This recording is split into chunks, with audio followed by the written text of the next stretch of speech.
Demi membantu para pelaku usaha kecil, belakangan waktu ini Jordi Onsu memilih untuk tidak memasak. Adik dari Ruben Onsu ini akhirnya membeli makanan dari pedagang-pedagang di sekitar rumahnya. Namun beberapa waktu lalu, pria yang sedang dijodoh-jodohkan dengan Frisley ini keracunan makanan nasi uduk basi sehingga perutnya terasa sakit. Alhasil, Jordi Onsu harus rehat sejenak dari segala aktivitas demi memulihkan kondisinya. Sebagai kakak, Ruben Onsu prihatin dengan kondisi Jordi kala itu. Namun ia juga bangga karena kepedulian Jordi terhadap para pelaku usaha kecil maupun menengah sangatlah besar.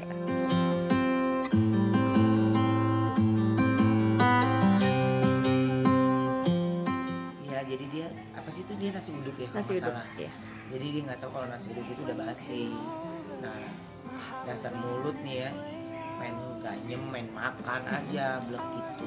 Jadi ya dia pikir mungkin nggak tahu ya, mungkin di asam-asamnya mungkin dipikir kuah-kuahnya kali ya atau apa gitu. Jadi nggak begitu rasa. Ya udah, alhasil dia makan makanan basi, udah kena itu keracunan makanan. Mungkin berapa dari makan nasi Dan malamnya kalau nggak salah. Soalnya pas saya lagi video call malam itu dia perutnya lagi sakit-sakitnya gitu. Dan Wenda lagi pegang anak, saya pegang anak saya nggak bisa ditinggal, jadi ya saya pantauin lewat video call aja sih gitu. Tapi dia bilang oke baik-baik aja dia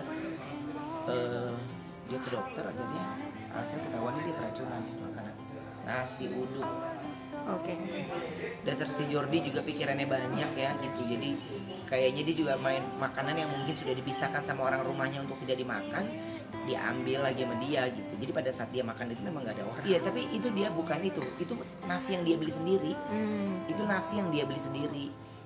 Ya biasa kan kita kan punya ada jagoan itu. Nah ternyata itu udah yang kemarin, bukan yang kemarin apa yang pagi ya, saya nggak ngerti ya. Yang kemarin apa itu?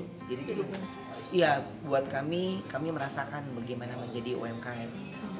Ini perih sekali sekarang ini, perih, sakit, sedih, bingung, itu yang terjadi sama UMKM saat ini.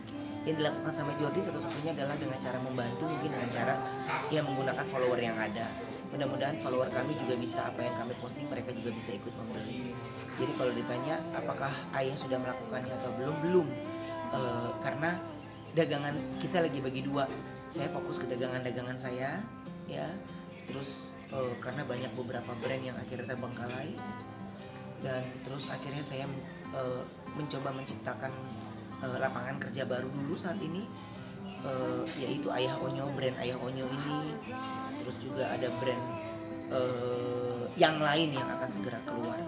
Kenapa yang seperti itu ya, karena jujur sekarang ini tidak hanya kami tapi semuanya. Bahkan saya kagum dengan Jordi karena dia sangat amat peduli juga dengan UMKM. Jadi step yang dia lakukan buat saya kagum gitu melihatnya Jordi. Ya, yang dirasakan yang dia bantu, yang dia lakukan itu bagaimana sebenarnya kepanikan kita juga sebagai UMKM gitu. Dan ini bukan seperti kayaknya masih itu. Ya, ini perut kasarnya bikin video makan udah sampai lambung perih gitu. Sampai udahlah. Ya kalau nggak itu ya karena sakit lambung kali ya gitu. Cuman ibaratnya ya karena semua produk dagangan saya pedas ya, jadi itu yang harus saya makan.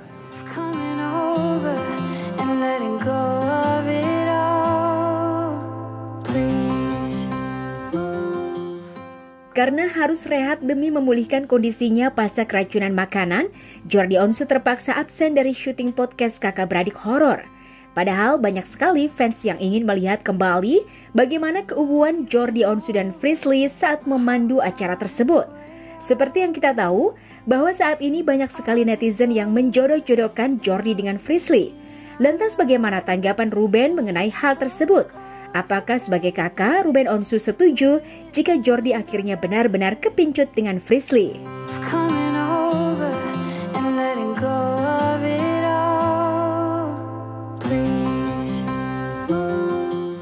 Nah, saya sampai sekarang ini Jordi tuh gak ada bicara apa-apa tentang dia dekat dengan siapapun sampai sekarang ini. Dan terus saya kemarin bekerja dengan orang yang dimaksud juga tidak ada cerita apa-apa gitu. Jadi ya udah, saya datang kerja udah gitu aja gitu. Jadi nggak ada yang saya gadang-gadang untuk bicarakan hal serius, nggak ada. Makanya saya maunya ibarat arti Jordi bisa menentukan pilihannya sendiri dengan cara saya hanya bisa memberi masukan, hanya bisa mengasih tahu, tidak berhak untuk melarang, tidak berhak untuk itu, karena ya saya rasa dia sudah besar, dia sudah punya kehidupannya gitu. Walaupun terkadang saya kalau ngelihat dia, ini dulu yang gue gendong-gendong waktu kecil, sekarang dia udah jadi kayak teman sepantaran gue, bisa tukar pikiran untuk segala hal. Tapi ya proses pendewasaan Jordi itu memang semua di lapangan, sehingga dia tahu mana hal-hal yang dia pilah-pilah untuk bicara dengan kokonya, mana yang belum perlu dibicarakan. Dan saya juga bilang sama Jordi, lu udah sehat kan? Udah. Karena kenapa saya minta dia cepat sehat? Karena supaya di minggu ini dia yang langsung live. Ya udah capek Jordi, gue pagi harus bangun anak sekolah ini ya. Lo tahu gue tugas berat, capek. Ya kok gitu udah gitu aja. Nah kan kata capture itu kan editing orang ya, bukan. Kalau dari segi tayangan saya sih ya semuanya aktivitasnya normal aja gitu. Tapi kan mungkin mereka yang menonton merasakan ada sesuatu yang beda di antara mereka. Jadi ya nggak apa-apa lah kalau itu positif, kalau itu baik. Sementara yang saya kenal juga sosok wanitanya juga baik, juga mencoba untuk mengimbangi Jordi juga gitu ya. Saya rasa biarkan yang muda bahagia dengan caranya lah. Tapi jika kita harus ngobrol berdua dulu ya. Saya sudah bilang Jordi, siapapun yang menjadi istri kamu, saya mau bicara hidup berdua. Jadi bicara hidup berdua bukan tentang siapa istrinya, tapi bagaimana berumah tangga. Jangan dilihat dari enaknya aja, jangan dilihat dari wah nikah sudah halal, bukan begitu caranya. Tapi menikah itu harus menjadi yang bertanggung jawab. Apakah dia sudah siap bertanggung jawab? Apakah dia sudah siap untuk segala hal yang terjadi dalam rumah tangga? Apakah dia sudah siap nanti ketika punya anak, ada ini kan saya harus kasih pengalaman saya ke dia. Jadi arti kata menikah itu tidak semudah yang dibayangkan orang gitu. Jadi saya harus ngobrol berdua lah secara laki-laki ke dia, untuk dari hati ke hati yang begini Jordi. mata Koben sendiri seperti apa? Frisly anak yang baik, Frisly dia penurut, juga dia sayang dengan, saya lihat ada mamanya terus yang mendampingi, ya seneng ya ngeliat ada anak yang tetap dalam pantauan orang tua, dan itu sangat penting untuk pendidikan anak. Jadi untuk Frisly ya buat saya dia juga berkembang sesuai dengan umurnya, juga dia berbicara sesuai dengan umurnya.